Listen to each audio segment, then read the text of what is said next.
That switch of role between the boss and now he's the boss, very interesting. But I think the mayor summed it up when he said it wasn't about power. You know, when you have a position, whether it be police chief or mayor or a lot of other positions out there, whether you be the leader of a business, owner of a big executive corporation, whatever it is, it's not the power. Obviously, the top person has the power and the authority to do things, but you don't want to use the power of authority to get your employees or anybody to do anything. You want them to want to do it and want to do it for that person. And that's what I think the mayor's leadership has been in Saddlebrook. We've been blessed to have him as mayor. The only bad part is that, you know, the mayor's been a police officer as long as I, so he kind of knows what we do each and every day. And when he calls me sometimes and says, you know, where are you, chief? And I say, well, I'm on a surreptitious investigation, confidential matter here. He kind of knows that, all right, listen, pick me up a donut too, and then come to my office and we'll discuss what I want to talk to you about. But now him and I have great relationships, great guy, and we're blessed to have him not only in Saddlebrook, but in Bergen County, and he'll be a future leader for our area. We'll go on to our next special guest. I was told some time ago that we were going to have Ronald Regan come to the meeting, and I was like, well, wait a minute. I know the president was Ronald Reagan. I know he passed away. I'm not that dumb, but I think he did die. But anyway, he has a son, so I figured maybe the son is coming. I don't know. But lo and behold, get to meet Ronald Regan. Not spelt like the President Reagan, but it's R-E-G-A-N. But he is a state investigator with the New Jersey Attorney General's Office, assigned to Consumer Affairs. And I'd like to introduce him to get up here and say a few words about himself and his role, and introduce Ronald Regan to you.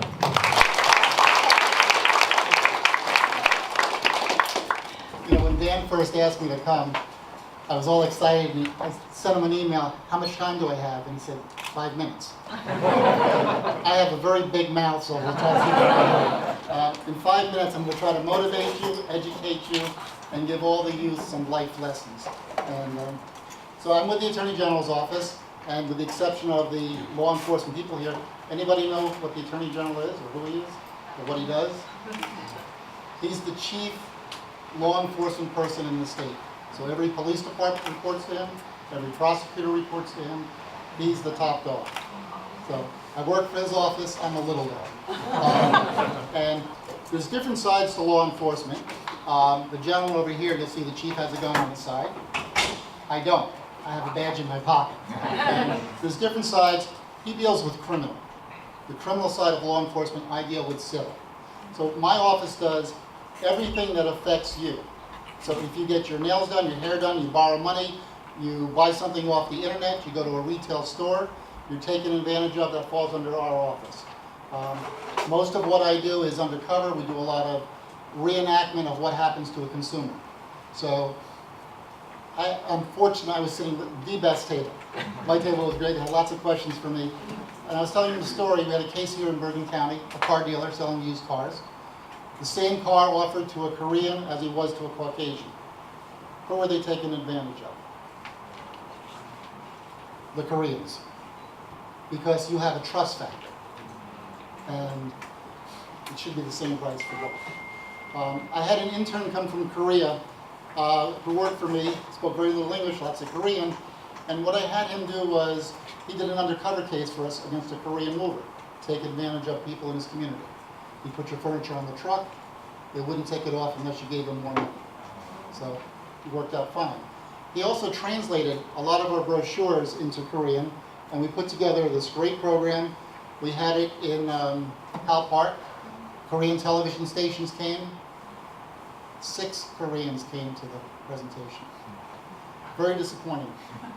Because most of what you do, particularly your parents, your grandparents, it's still in the Korean culture, it's on a handshake. There's no written contract.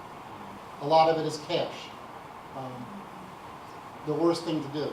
And to try to convince people, it's hard. The older culture, there's an embarrassment factor. They're taken advantage of, but they don't want the families to know. We want to know because that's how we stop it. And, you know, I thought everybody here was in law enforcement, or we're going to be in law enforcement. And I see there's a lot of people who aren't sure what they want to be. But you don't have to be a street cop or a chief with a gun. There's so many pieces to the puzzle. If you go to the FBI, they can't develop a case unless they have analysts, unless they have forensic photographers, unless they have evidence custodians, unless they have people in finance. So there's so many opportunities available to you other than just being a street cop. Lesson number one in your lesson tonight is a word I love that most people don't think of. It's called networking. And I can tell you that's, in life, that is probably going to be your most important thing. It's who you know. And don't be afraid to ask. And I tell young people and even old people, business cards. That's the key. When you meet someone for the first time, you get their card. And you talk to them a little bit. And after you speak to the mayor for a few minutes, and you walk out of the room, you write something about the mayor on the back of the card. Something that he said that you're going to remember that's going to open up doors. And of course, it's part of the game. Tonight or tomorrow, you're going to send him an email because you have his email address. And you already know the hot topics to start about. And that opens up a relationship with him. So sometime in life, you may need him. You may have a favor to ask. You may need a favor of somebody he knows. So don't give up on networking. It's really important. Whatever your profession is, whatever your interests are, as you go through life, I'm talking to young people, you probably don't know this word, Rolodex. You know what a Rolodex is? It's a card file. Yeah. And keep cards forever. If you're not savvy to want to keep cards, like I keep them with rubber bands, there's a great program, Cam Card. You take a picture of the person's business card, it separates all the information. You can write something about them in your cell phone, and you have it forever. And you never know when you're going to need it. Question for you. For all the young people, when you get to the age 45, how much money are you going to have in the bank? You bought a house, you bought a car, you have children maybe. How much did you save?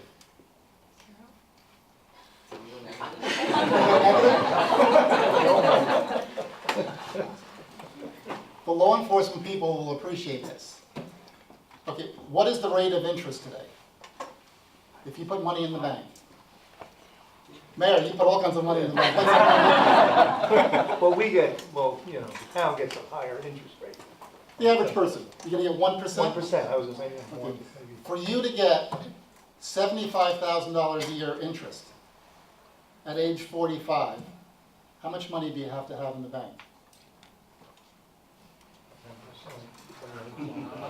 About $7.5 million to get that? What people don't think as youngsters is the difference between being very successful and having a pension. Retired? You know what a pension is? Yeah, sure. And, my daughter majored in bio and psych, and I was trying to show her a little Ben Franklin close. We put good things and bad things, and I was trying to explain to her about law enforcement, and somehow she went from a bio psych major to a CIA spy. And she's been doing it for 11 years. But she's building up a pension. They don't have to do 25, they only have to do 20. And she's going to walk out with about 80% of her salary at age 40, 42, 43. So when you're thinking of careers, keep that in the back of your mind. It's a great thing. So that was networking is a life lesson. Pensions is a life lesson. My clock is ticking. If you wanted an internship with a police department, is it going to come to you? No. You have to ask. If you don't ask the chief, what's your chances of getting it? 0. If you ask him and you speak with him, the odds change. Now you have a 50-50 shot. So in life, I believe in always ask questions. If you ask, you have a 50-50 chance of a yes. If you don't ask, you have a 0 chance. My table, some people were more talkative than others, a little bit more vocal, but always ask. Don't be timid. Don't be afraid to ask questions. Because if you ask, you move up from that 0 to 50% chance of being successful. And I always ask. can't remember his name, my doctor. What's your first name? Isaac. Okay. He turned so I couldn't see his name. There was a young fella from a Korean church, I go to a Korean church in Wayne, who wanted to become a surgeon. I met him when he was a junior in high school. So I said, how would you like to see if we can get you an internship at Columbia? So I emailed the head of the transplant team for heart transplants, Yoshi Naga, he's Japanese. And I said, I've been mentoring a young boy, I'd like you to meet him. 10 minutes later, we got a response, bring him in. On the way there, I said to him, ask him for an internship. You have to ask. He was kind of shy. He asked. He spent the next 2 summers in the operating room watching heart transplants because he asked. So your lesson is, if you ask, you got a great shot at it. So when you go home, ask your folks for a new car. You got a 50-50 shot. You know, I enjoy mentoring people. If you're at the right age now, you think of a career that you might want to get in. It may be law enforcement, it may be business, it may be medicine. Do a little research and find the person who does what you think you want to do and write to them. And the sneakier way is email them. If you find out where they work, just keep playing with the emails and you'll be able to figure it out, because I can tell you, I've sent emails to chairmen of the boards of companies and they answer. You know, so, but don't ask for a job, don't ask for anything particular, just ask, can I pick your brain a little bit? People love to talk about themselves, people love to mentor. So when you leave here tonight, the chief's going to get 30 people contacting him saying, I'd like to pick your brain a little bit. You know? But it's all good, and that's the way you network in life, that's the way you kind of get ahead. I can tell you, even in my office, or probably most companies, when you see a job placement, you're getting thousands of resumes. You got to figure out how to get yours on top of the pile. And I said my daughter was at the CIA because I knew somebody. It was networking. They couldn't give her a job, but they can get that resume on top of the pile and get her an interview. Then you have to sell yourself.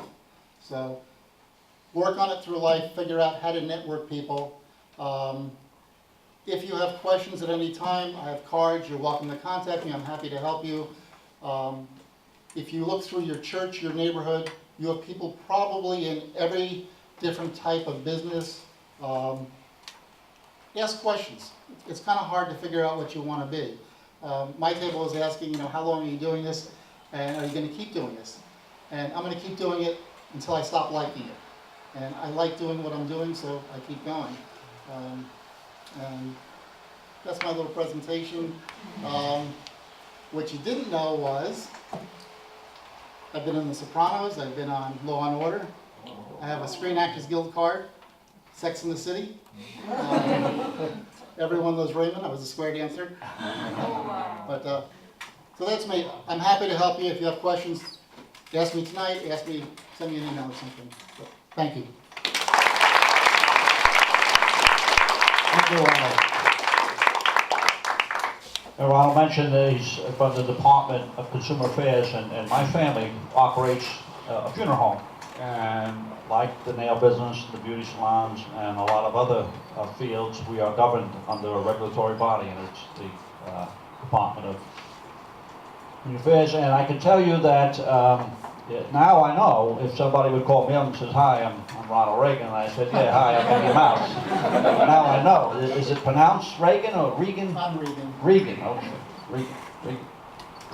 So Consumer Affairs is one of the regulatory bodies that regulates our funeral business, so very important to have his business card. So make sure you leave one for me.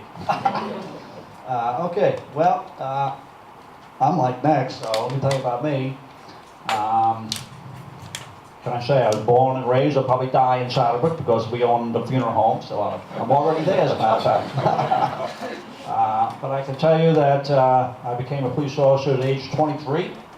I could have retired at age 48 and made the same paycheck that I received today. I'm basically working for free. So Mayor, you're getting your money's worth. Because Mr. Regan mentioned about pension. And New Jersey police pension, public pensions are pretty good. Not as good as the CIA, 80%, just learned that, but I could stay home. If you do the math, there's a lot of smart people here that can do the math, but after 30 years of law enforcement, and I'm 34 years, I could have stayed home and they would give me 70%, so $7 for 10.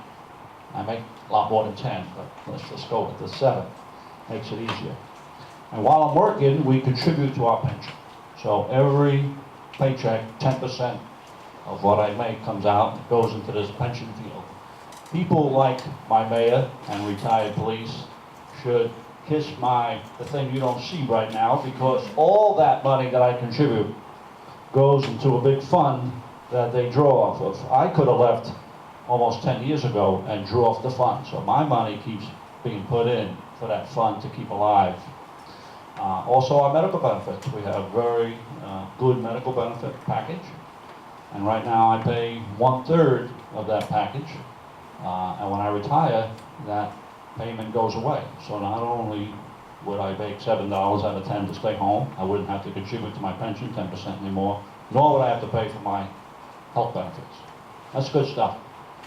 And I tell all my police officers the same thing that I will tell you, and that is, listen, police officers, you need to keep your mouth shut. You can't say, oh, we deserve it, that's my stuff, you know, I got into this field knowing what I should get anyway, and that's the rules. Because here's the reality. The reality is that in my town and towns across, not only New Jersey, but wherever, the average income for someone who worked their whole life, you know, they worked hard and they contribute to Social Security and they turn 65 and then you're able to get Social Security. That average check is about $1,200 to $1,500 a month.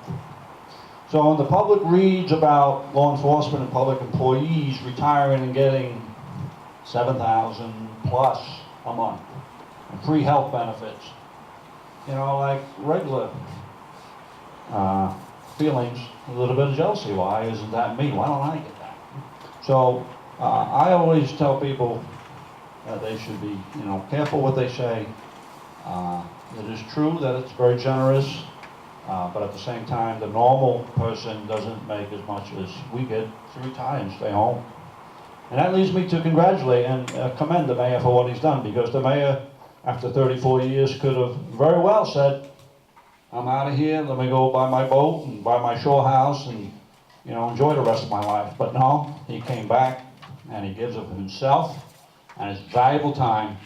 And what's more important is that all the history that he has about Saddlebrook, he has within him, all the people he has served and protected and done things for over those courses. And not only the 34 years, but he's almost a lifelong person from Saddlebrook. So we're very blessed to have him in Saddlebrook. And like I said, the relationship with me and the police department is well beyond an awesome relationship.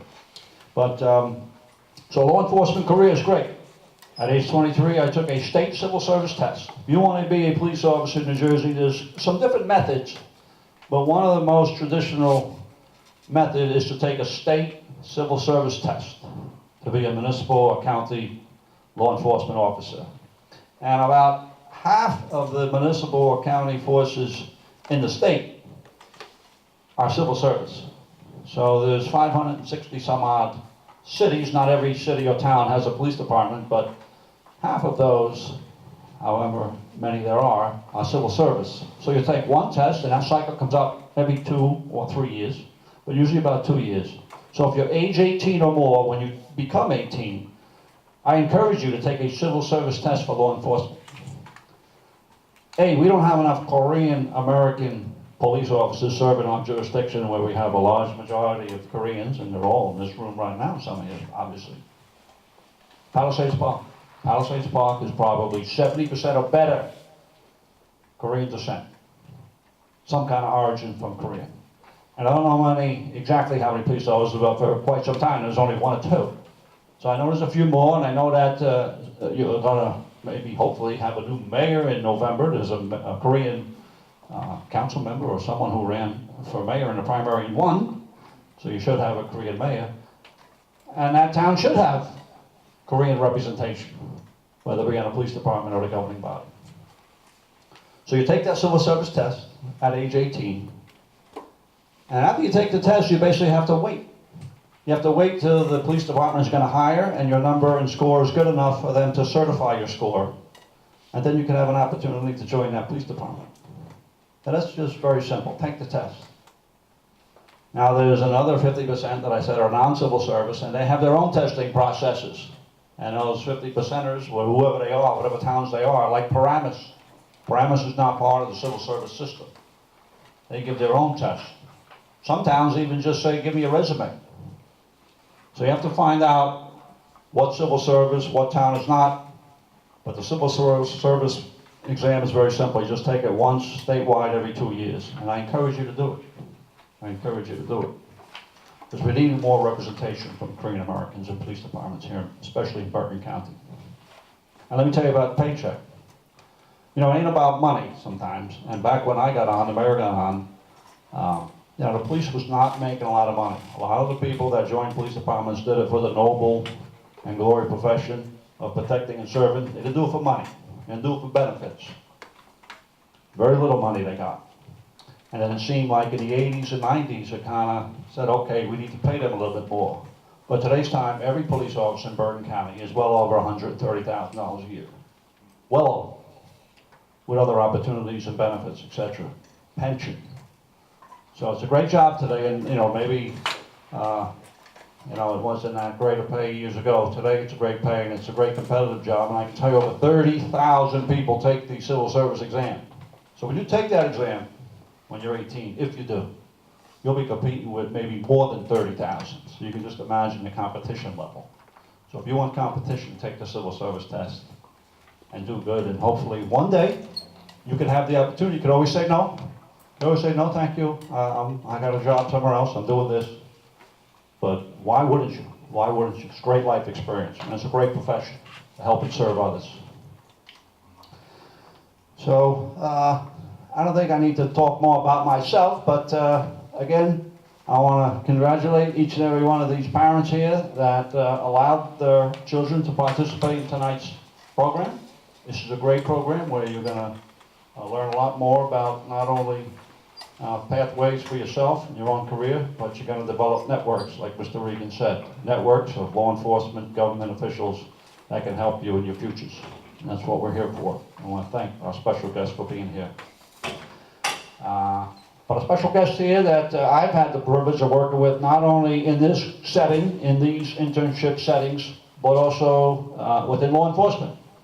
And that's because he's a law enforcement officer himself.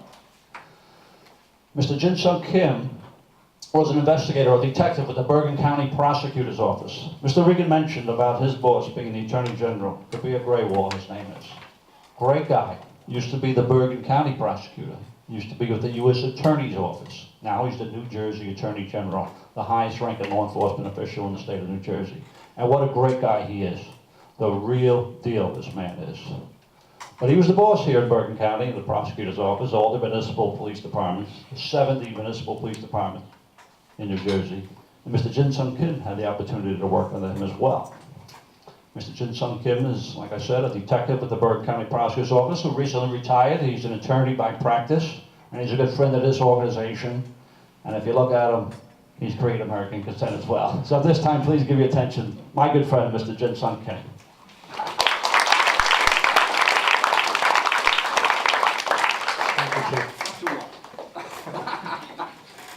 Yeah, you know, I tend to ramble also, so I'll make it very short.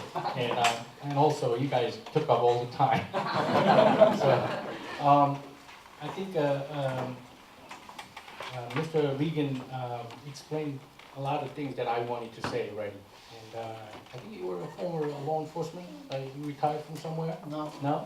Well, I retired from the Bergen County Prosecutor's Office. It's also a law enforcement position. I carry gun like, I used to carry gun like chief over here. But yeah, I don't carry one now. You know, I don't want to. But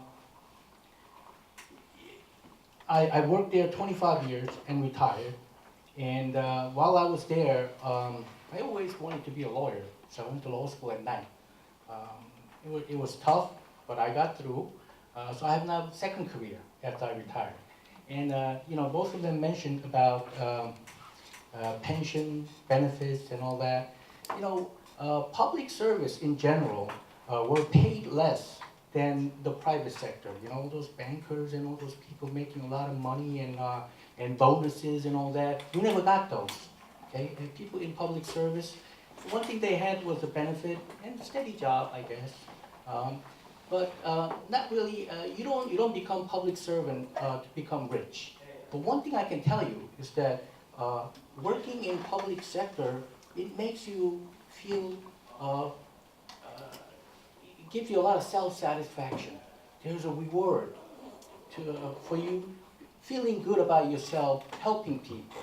Most of my career, I dealt with the Koreans who's been victimized. They didn't know where to go to or how to explain their situation. And most of my career, I spent time helping them to bring them into how to navigate the system. So I felt very good about that. So it's not just about the money, but the things really got really good lately. You know, like the chief said, that the salary in law enforcement increased over the years, and it's pretty decent. And there aren't too many people where you can say, by the way, in law enforcement, there's no, at least in the state of New Jersey, no age limit as to when you can retire. You can retire when you put in required number of years, usually 20, 25 years, or 30 years. Okay? So you can literally, like he said, retire at 45 or even younger. Okay? And they will pay you the same money that you're collecting rest of your